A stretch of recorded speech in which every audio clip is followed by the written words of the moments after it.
अशुभ योग में परिणत आत्मा किस प्रकार से परिणाम बनाता है, उसका उल्लेख आचार्य भगवान नेमिचंद महाराज ने जीव कांड में किया।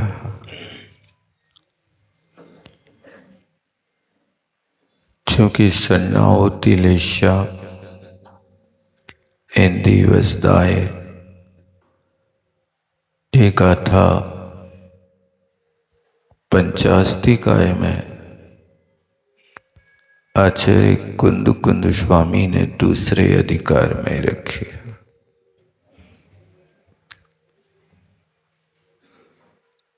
लेशा परिणत आत्मा कैसे परिणाम बना सकता है,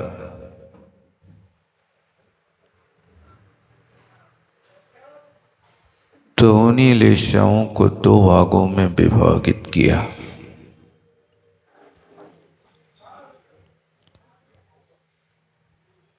पीत पद्म शुक्ल लेशा की परिणति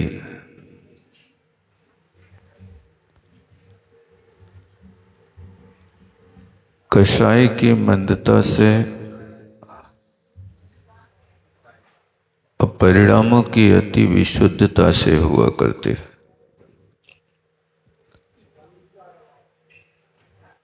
लेकिन अशुभ लेशाओं की परिणति संक्लेश परिणाम से हुआ करते हैं। संक्लेश परिणाम जो कि शास्त्रीय शब्द है, सब लोग समझते नहीं होंगे, लेकिन इतना समझना कि जब परिणामों में उथल पुथल हो,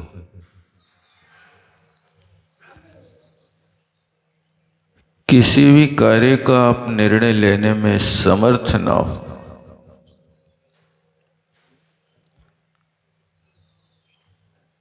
जब आपके सामने ये परिस्थिति होती है कि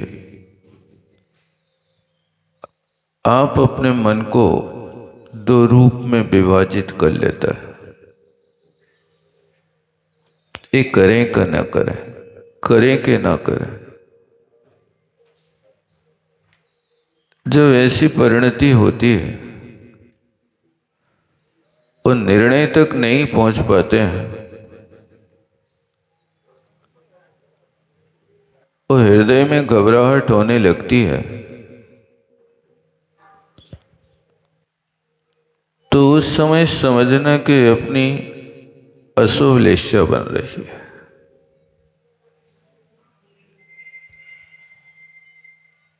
और जब व्यक्ति के अंदर परिणामों में निर्मलता होती है और किसी भी निर्णय लेने में उसके लिए कोई कष्ट महसूस नहीं होता, तो वहां से विशुद्धि के अंश बढ़ने लगता है। तो जब नील लेशा के परिणाम होते हैं, उस समय व्यक्ति के पास ऐसे कुछ लक्षण मिलते हैं। कार्य में मंदता आ जाना,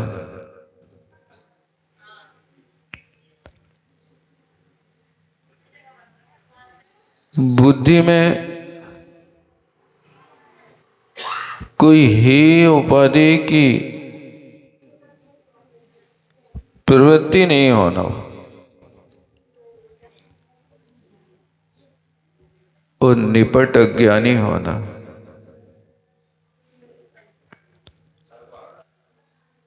कोई कुछ भी कहे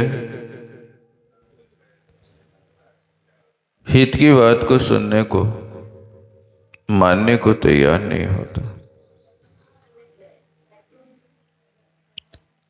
जब असूल इच्छा होती है ना, कितना भी हितैषी आपको समझाए लेकिन आपकी समझ में नहीं आता।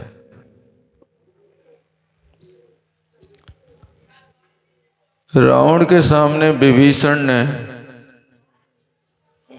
बहुत विनम्रता का व्यवहार किया। भैया,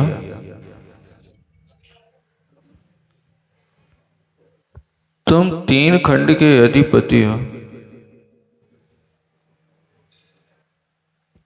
आपके पास किस चीज की कमी है?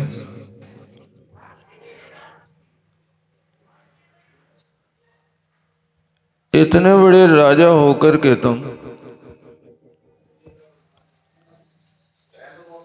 और अपनी ही प्रजा की एक भूमि गोचरी नारी को तुम चुरा करके ला रहे हो, ये उचित नहीं है।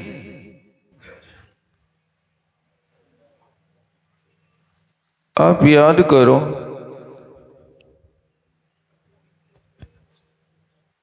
आपके रूप को देख करके कितने लोग बावले हो जाते थे। उपरंबा जैसी नारी आपको मनाने के लिए आपके द्वारे पर आई थी, लेकिन आपने ठुकरा दिया था। आप हठाग्रह छोड़ दो और सीता को वापिस कर दो।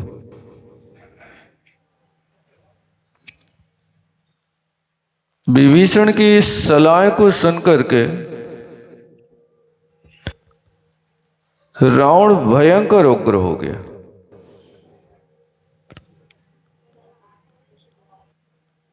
ऐसी कोई नेक सलाह देवे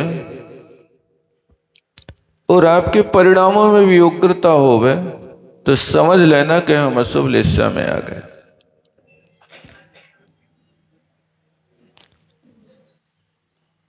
इसलिए सलाह, संपदा और समय,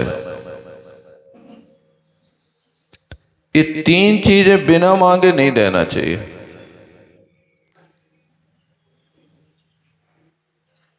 याद रहेगा।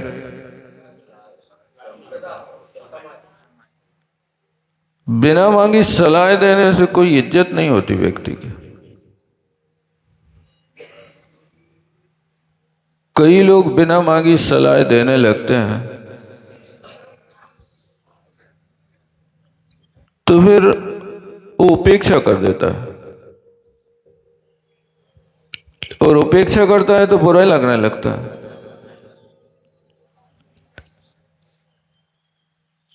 शब्द भी तो अपना एक धन है ना। 10 प्राणों में वचन भी एक प्राण है। फिर अनावश्यक अपने प्राणों को क्यों बर्बाद कर रहे हो?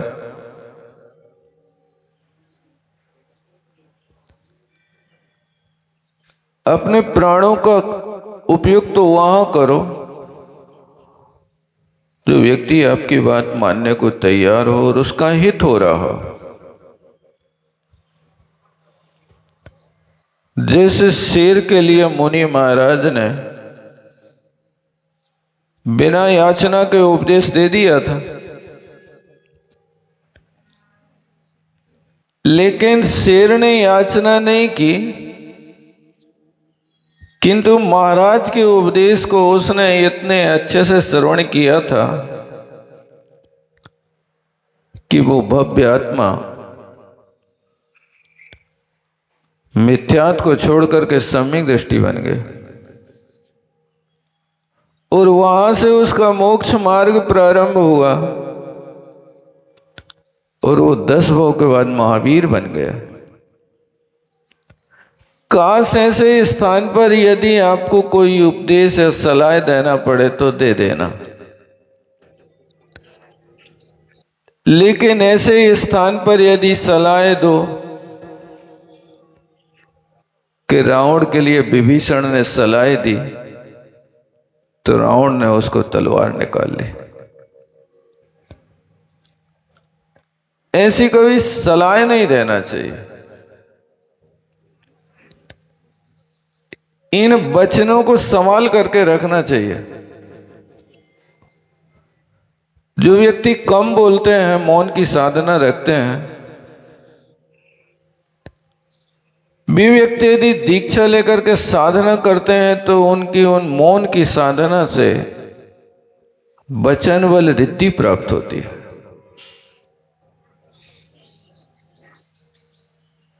और वो वचन बल रिद्धि प्राप्ति होती है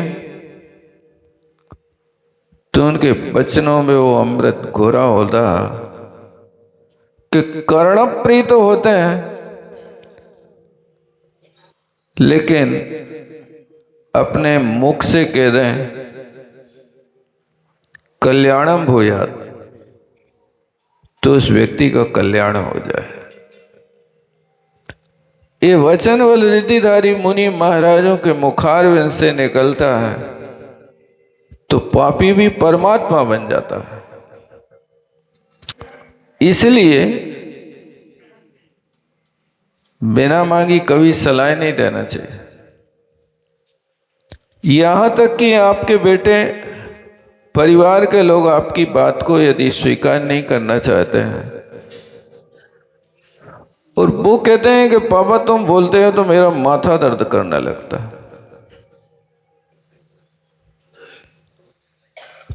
तो फिर आप लोगों को सतर्क हो जाना चाहिए कि हम तो वो सूत्र अपनाने वाले हैं, नहीं सताऊं किसी जीव को। फिर मेरी वाणी से यदि आपके बेटे ही का माथा दर्द करने लगे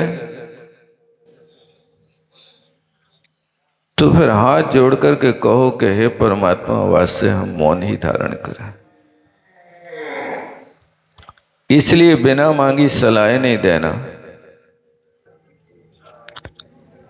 और बिना मांगी संपत्ति नहीं देना। आपका छोटा सा बेटा जब आपसे 10 रुपया मांगता है तभी देते हो, बिना मांगे कोई नहीं देते। अब रिश्तेदारी में जाएं और कोई रिश्तेदार के लड़का बच्चा को किसी दस्तूर दे आए, वो बात की बात, वो बिना मांगो कर दिया जाता है। लेकिन घर के बेटे के लिए तो जब तक वो मांगेगा नहीं तब तक आप उसको एक पाई नहीं देते हो, और वो मांगता है तो फिर आप पूछते हो कोई काय के लाने चाहिए, हिसाब रखते हैं। तो जैसे आप अपने बेटे को 10 रुपए मांगने पर ही देते हो, इसी तरह संपदा भी कोई मांगे तो दे देना चाहिए। धन धरती जो मुख से मांगे सो सब दे संतोष।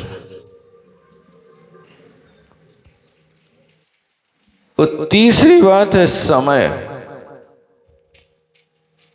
3 सकार हो गए, समय, सलाह और संपदा। इनको बिना मांगे नहीं देना। एक बार राजश्री से किसी ने कहा, अजय श्री आपका समय चाहिए। अजय श्री ने कहा, भैया हमारा तो समय ही सोना है, हम अपने सोना को कैसे लुटा सकते हैं। यानी एक एक क्षण का प्रयोग करते थे, बचा करके रखते थे, अन्यथा लोग समय को लूटने में बहुत तत्पर रहते थे। हर कोई जाता था दर्शन करने, तो थोड़ी जगह मिल जाए तो वो कायसर करने लगता था, वो कायसर पूरा हो जाए तो माला फेरने लगता था। तो अजय श्री स्वयं कहते थे कि यहां माला न फेरो भैया। इसलिए इन 3 सकार का बहुत अच्छी तरह से उपयोग करना। समय बहुत कम है। अपने जीवन के जितने वर्ष हैं उनमें आधे वर्ष तो अपने सोने में निकल गए। अब आधे बचे दिन के सो बोझा ढोते में निकल गए। रात गंवाई सोए कर, दिवस गंवाया खाए, हीरा जन्म अनमोल था, कौड़ी बदले जाए। रात सोकर के निकाल दी, दिवस बोझा ढोने में और कमाने में निकाल दिया। जो ये मानव पर्याय रूपी हीरा मिला था, वो हीरा कितने में बेच दिया आपने? एक फुटी कौड़ी में आपने उस हीरे को बेच दिया। इसलिए समय का सदुपयोग करना। कई लोग कहते हैं महाराज समय नहीं कटता। समय नहीं कटता है, तुम क्या समय को काटोगे? समय की गति को किसने रोक सका आज तक? कोई व्यक्ति समय को रोक सकता है क्या? समय काटना नहीं पड़ रहा, समय तो समय निकलता जा रहा है, एक एक पल व्यतीत होता है। लेकिन ठलुआ भैया लोगों को कछु काम नहीं रहता है, उनकी बुद्धि काम नहीं करती है, तो वे कहीं भी अपना समय निकालते हैं, गप्पों में बैठ जाते हैं। कोई ने मिले तो गैया हाँकने वाले बरेदियों के साथ बैठ के दर निकालना है। इसका सदुपयोग करो। तो ये असूल इच्छा के यहां लक्षण बताए। चौथा लक्षण कहा था कि विषय लोलपी होना। किसी भी इंद्री के विषय में इतनी आसक्ति होना, इतनी आसक्ति होना कि कोई गाना यदि आपको अच्छा लगा तो आप दिन में 20 बार वही सुन रहे। एक कर्ण इंद्री की विषय लोलुपता है भाई साहब। उस कर्ण इंद्री के इतने गुलाम हो गए कि चलते चलते भी लोगों को फुर्सत नहीं और कान में फोन लगा करके अपना जीवन व्यतीत कर रहे हैं।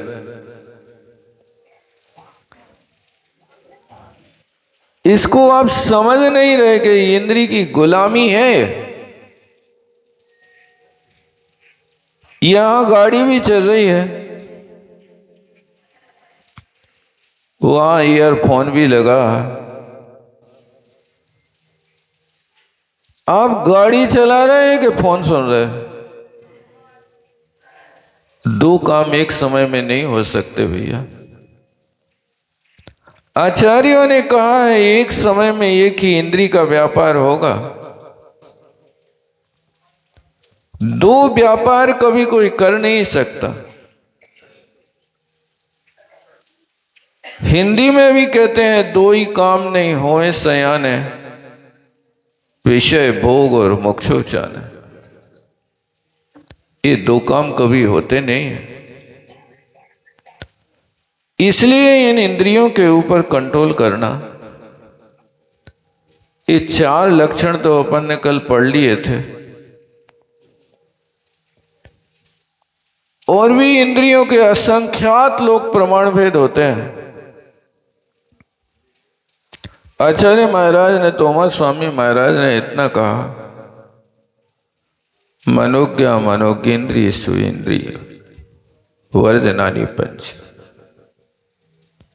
विस्तार कहां तक करेंगे? 5 इंद्रिय के विषय हैं, उनमें कुछ चीज अच्छी लगती है, कुछ चीज बुरी लगती है। जो बुरी लगती है उससे द्वेष करने लगता है, जो अच्छी लगती है उससे राग करने लगता है। और ये राग द्वेष दोनों मीठे जहर है, एक कड़वा जहर है। द्वेष कड़वा जहर है तो राग भी तो मीठा जहर है। कड़वी गोली को नहीं खा सकते लोग, तो चाशनी में मिला दो। तो चाशनी में मिला के खा रहे हो तो क्या उस कड़वी गोली का स्वभाव खत्म हो गया? नहीं, वो आपकी रसना इंद्रिय एक्सेप्ट नहीं कर रही, इसलिए आप बाहरी साधन मिला करके उसका सदुपयोग कर रहे हो, लेकिन वो स्वभाव नहीं छूटा। इस तरह इन इंद्रियों के विषयों में समझना कि विषयों की आसक्ति है कि एक जीवन का गुजारा है। जीवन का गुजारा करने के लिए व्यक्ति अपना बहुत अल्प विषयों से काम कर सकता है। जहाँ संग्रह वृत्ति और लोलुपता होती है वहाँ बहुत मात्रा की आवश्यकता होती है। अगला लक्षण लिखा है इन्हें, माणीयमायितः। जब मान की तीव्रता होती, मान कसाय की, तो वो नील लेस्या में पटक देती है।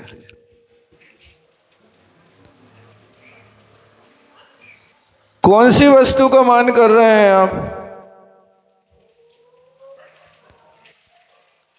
कभी ज्ञान का मान करने लगते हैं,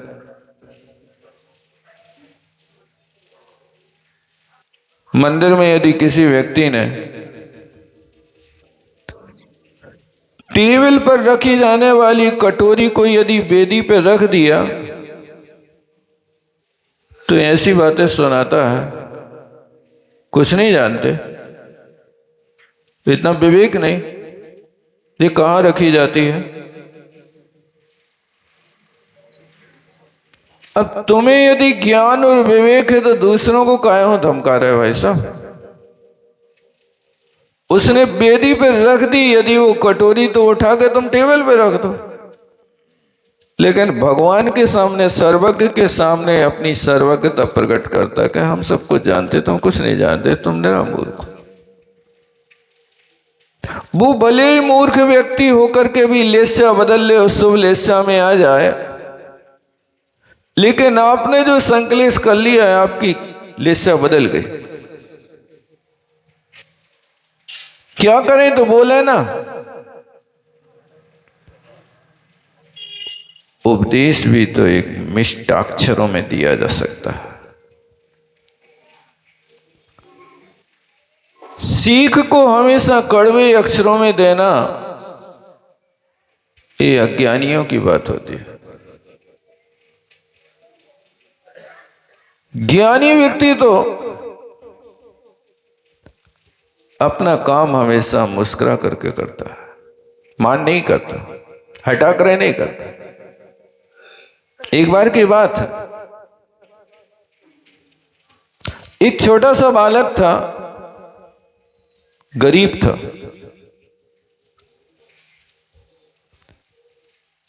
लेकिन अनाथ भी था। छोटी अवस्था से पानी लेकर के और स्टेशन पर जाकर के बेचता था।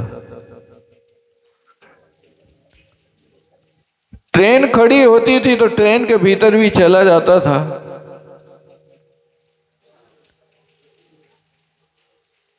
और आवाज लगाता था, बाबूजी पानी, बाबूजी पानी। अब 10-5 ग्राहकों से पूछने के बाद एक आध का मन हो ही जाता लेने का। एक यात्री ने कहा, कितने की बॉटल? उसने कहा 20 रुपए की। तो यात्री ने कहा 15 रुपए में देगा? उसने बॉटल नहीं दी, पानी नहीं दिया, लेकिन एक मंद मुस्कान देकर के आगे बढ़ गया। उसकी ये प्यारी चेष्टा देख करके एक यात्री को बड़ा विचित्र सा लगा।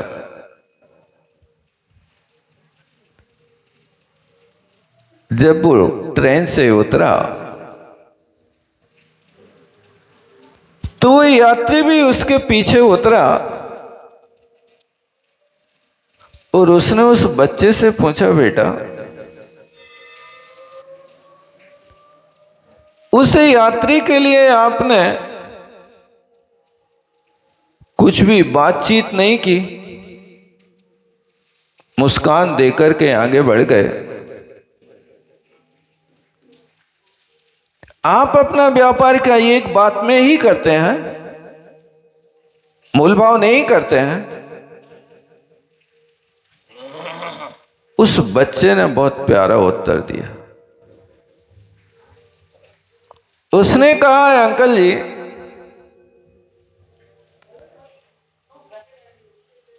मैं ये बात समझता हूं कि इस व्यक्ति को भी प्यास नहीं लगी।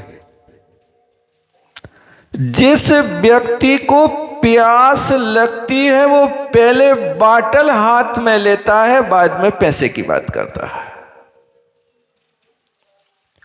और जिसको प्यास नहीं होती है वो पहले पैसे की बात करता है, ठिठोली करता है, और बाद में फिर इसके बाद वो खरीदता है। यदि किफायती माल मिल गया तो ले लो, नहीं तो कोई बात नहीं, जरूरत नहीं, प्यास नहीं। तो मैं समझ गया कि ये 20 की वस्तु 15 में मांग रहा है, इसको प्यास नहीं लगी है। इससे पैसे लेने की अपेक्षा मुस्कान देना श्रेष्ठ है। इसलिए मैं मुस्कान देकर के आगे बढ़ गया। कहने का मतलब है, क्या आपके पास ज्ञान है तो ज्ञान का सदुपयोग मुस्कान में करते हो कि कसाय में करते हो? ये भी एक सीखने की बात है। यदि ज्ञान है तो ज्ञान को देने की भी विधि है, ज्ञान का दान होता है। किसी को सिखा रहे हो तो विधि, द्रव्य, दात्री, पात्र, विशेषात का भी तो ध्यान रखो। विधि पूर्वक सिखाओ। अब पहली बार वो व्यक्ति आया और उसने टेबल की कटोरी आपकी बेदी पे रख दी और पहली बार तुमने उसके ऊपर बादल जैसे बरस गए। अब वो व्यक्ति दोबारा तुम्हारे यहां मंदिर आएगा कि नहीं आएगा बताओ? सोचेगा भैया, क्रूर से दूर रहो, क्रोधी से दूरी बना करके रखो। ये पता नहीं कब गाज पटक देवे। इसलिए या तो मंदिर नहीं जाओ, या मंदिर जाओ तो जब इनकी शकल न दिखे तब जाओ। अब मंदिर में आने वाला व्यक्ति धर्मात्मा है, आयतन की कोटि में है। और यदि कोई व्यक्ति आयतन से ही परहेज करने लगे तो आप कैसे धर्मात्मा है वैसा? इसलिए कोशिश करें, किसी व्यक्ति को यदि बिना याचना के ज्ञान दे रहे हो तो विधि पूर्वक देना। जैसे महाराजों को आहार देते ना, तो कैसे देते? विधि पूर्वक। विधि का अर्थ समझते क्या कहलाता है? विधि का अर्थ समझते क्या होता? विधि का अर्थ है नौधा भक्ति पूर्वक देना, पड़गाहन करना। महाराज आ जाए तो उच्चासन देना, और विराज जाए तो पाद प्रक्षालन करना, और पाद प्रक्षालन हो जाए तो अष्टद्रव्य से पूजा करना, और अष्टद्रव्य से पूजा कर लें तो बड़ी भक्ति से गवासन से बैठ करके नमस्कार करना, सिरोन्नति करना, और फिर मन शुद्ध है, वचन भी शुद्ध है। महाराज हम जो कह रहे हैं वो बिल्कुल सत्य है, इसमें कोई असत्य नहीं है। छेना काय से फाड़ो, महाराज काय को लेता, काय को फाड़ के लाए। आप तो कह रहे वचन शुद्ध है, अब वो ये खोज रहा कि महाराज लीत काय को छेना फटो है, नींबू को के अमचूर को के गोंद को, काय को के पथरा को। पथरा से ही फटता ना, दही बनता है वो नहीं फटता है। अब तुम पहले तो बोल गए कि वचन शुद्ध है, और अब कंफ्यूजन में हो रहे हो। कहावत है महाराज काले थोइए, ऐसा चलता ना व्यापार। ये वचन शुद्धि का अधिचार है क्या? आपने पहले ही शर्त रख दी कि मेरा वचन बिल्कुल शुद्ध है। जब वचन शुद्ध है तो अब सोचने की क्या आवाज, सीधी कहो नींबू से फाड़ के लाए। महाराज को लेना होगा तो लेंगे, नहीं लेना होगा तो नहीं लेंगे, लेकिन नहीं, मेरी दुकान चलना चाहिए अच्छे से। इसलिए आप तो बताओ आप काय को ले हो। ये वचन शुद्धि का दोष माना जाता है। इस तरह से ये उसमें विधि होना चाहिए। तो जैसे आप आहार दान देते हैं तो विधि पूर्वक देते हैं। भगवान की पूजा करते तो कैसे करते? विधि पूर्वक करते हैं। रिश्तेदार आते तो आप कैसे उनका सम्मान करते? विधि पूर्वक करते कि नहीं करते? आए हैं, बैठने को देंगे, सोफा देंगे, चाय पान कराएंगे, नाश्ता कराएंगे, लल्लो चप्पू करेंगे, एक एक व्यक्ति उनके पीछे घूमेगा और जाने लगेंगे तो टीका पटा करेंगे। यही तो विधि है, नहीं होती विधि? ये सब लोग व्यवहार में दक्षता है, लेकिन परमार्थ में कोई कार्य यदि सिखाने की बात होती है तो हम विधि का ध्यान नहीं रखते हैं और कुछ भी बोल देते हैं। वो वहां अहंकार आ जाता है, यहां लेस्या बदल जाती है। इसलिए कोई कार्य में तुम्हारे मुख से वचन में कड़वाहट ना हो। तुम यही नहीं जाना? अरे भाई नहीं जानते तब तो तुमसे पूछ रहे हैं। इसमें आपको जोर से बोलने की जरूरत ही क्या है? कोई व्यक्ति तुमसे पूछ रहा तो प्रश्न क्यों कर रहे कि तुम्हें तो ही नहीं जाना? नहीं जानते तब तो पूछ रहे हो भाई साहब। अब आपका कर्तव्य है कि ये प्रश्न किए बिना बड़े प्रेम से समझाओ कि बेटा 2 और 2 4 ही होते हैं। बहुत अच्छा। अब वो कहेंगे नहीं 5 होते हैं तो क्या करोगे फिर? झुंझलाओगे? मुझे कुछ नहीं जानते। नहीं, उसने 2 और 2 5 कहे हैं तो उसका दृष्टिकोण कुछ और हो सकता है।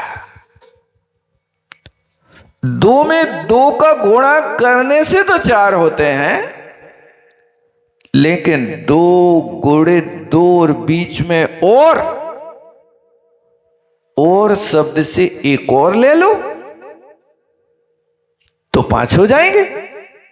क्योंकि 6 शब्द जो होता है और का वाची होता है, और जो होता है समुच्चय का वाची होता है। समुच्चय का अर्थ जो चीज नहीं जोड़ना है वहां पर उसको जोड़ लो।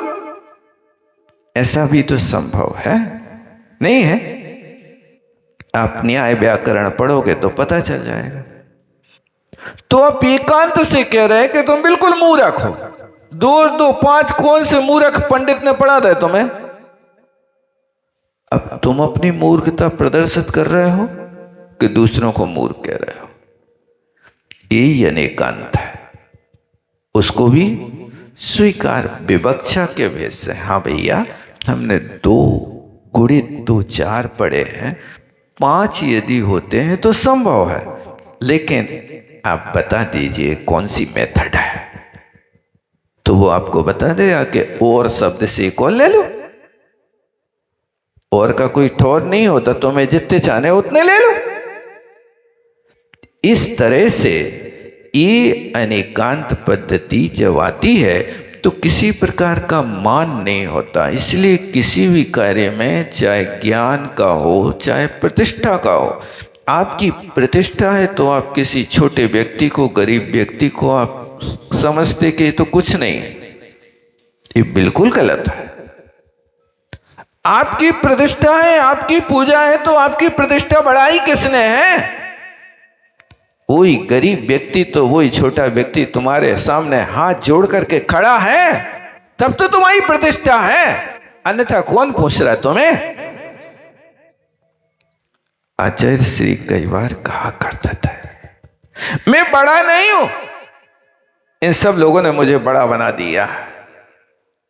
और एक बार उनसे कहा, आचार्य भगवान आप इतने बड़े संघ के नायक हैं, आप महान हैं, आप अनुभव कैसा करते हैं?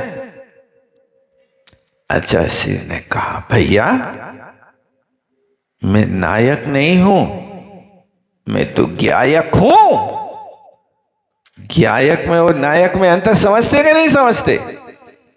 नायक का अर्थ गणी है, मुनि गण नायक है, लेकिन तुम्हें मानना कि मुनिगण नायक है, वे तो अपने आप को नायक ना मान करके ज्ञायक हैं, बस वस्तु स्वरूप के ज्ञाता दृष्टा हैं। ऐसे यदि बनो रहोगे तो तुम्हारे पास मान नहीं छुएगा। और यदि किसी ने कहा आप बड़े उदार हैं, भामाशाह हैं, दानी हैं, तुमने सही पकड़ा, सही पकड़ा। गई भैंस पानी में, आप प्रशंसा में डूब गए। हो उदार, इसलिए मान नहीं करना। किसी भी वस्तु का, चाहे ज्ञान हो, चाहे प्रतिष्ठा हो, चाहे आपके पास धन हो, धन है तो वैसे समझना कि हमारी जमा पूंजी आज हमारे पास में है। आगे के लिए तुमने क्या जमा किया? 1 करोड़पति सेठ था, उस सेठ से एक व्यक्ति ने पूछा, सेठ साहब आपकी पूंजी कितनी है? उसने कहा, भैया मेरी तो 20,000 की पूंजी है। अरे इतने बड़े ठाठ हवेली तुम्हारे खड़े हैं, इतने नौकर चाकर आगे पीछे घूम रहे हैं, और तुम 20,000 की बात कर रहे हो? सेठ ने कहा, अभी तक मैंने अपने जीवन में 20,000 का दान दिया है, इसलिए वे 20,000 मेरे हैं, बाकी तो सब एक कोई और है। इतना सब कुछ ठाट बाट है। घर में यदि 10 सदस्य रह रहे हैं तो दादा से पूछो ये मकान कौन का है? हमारा। नाती से पूछो मकान किसका है बेटा? हमारा। बहुओं से पूछो मकान किसका है? हमारा। यानी 10 व्यक्ति रह रहे हैं उस मकान में, तो वे 10 ही कह रहे हैं हमारा है, उनमें से कोई नहीं कह रहा हो कि दादा को है। स्वामित्व तो सबने जमा रखा ना। अब मकान एक है, स्वामी 10 है, वास्तव में वो दूसरों ही का है। इसलिए जो तुमने दिया है वो तुम्हारा है, बाकी जो तुम्हारी बाहरी संपत्ति है उसका भोक्ता तो कोई और है, तुम भोक्ता नहीं हो, ध्यान रखना। इसलिए जो आपने दिया, जो दे गए वे ले गए, जो धर गए वे खो गए। तुमने जो दिया है वो तुम्हारे साथ हो। रोज पूजा में भी तो पढ़ते ना, क्या लिखा? निज हाथ दीजे साथ लीजिए। निज हाथ दीजिए के पर हाथ दीजिए? कौन के हाथ से लिखा? बोली आपने ली कि आपके दद्दा ने ली? ले है बोली एक और माला पैर हैं घर भर के। हमने माल बोली ले ली, हमने बोली ले ली। मैं पूछता हूं भाई साहब, नाम किसका लिखा जाएगा खाते पे? किसका लिखा? 10 का लिखा जाएगा। जिसने बोला है, दिया है, नाम तो उसका होगा, पुण्य तो उसका होगा। तुम तो गांठ की माला ले जा रहे हो, कछु नहीं कर रहे। हमारा परिवार है।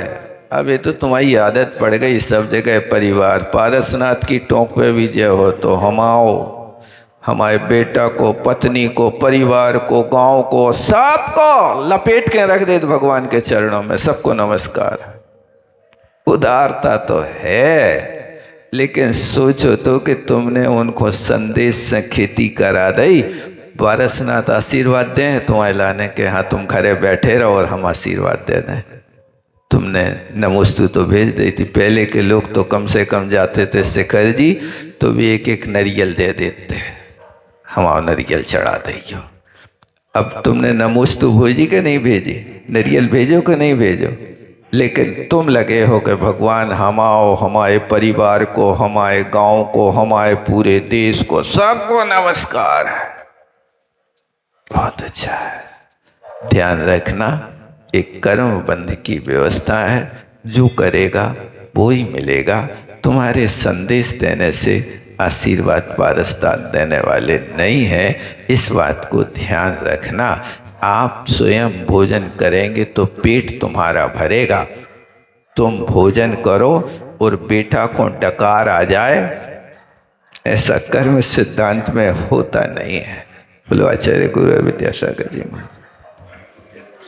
जावाणी के ज्ञान से सूझे लोकालोक, सोवाणी मस्तक धरो।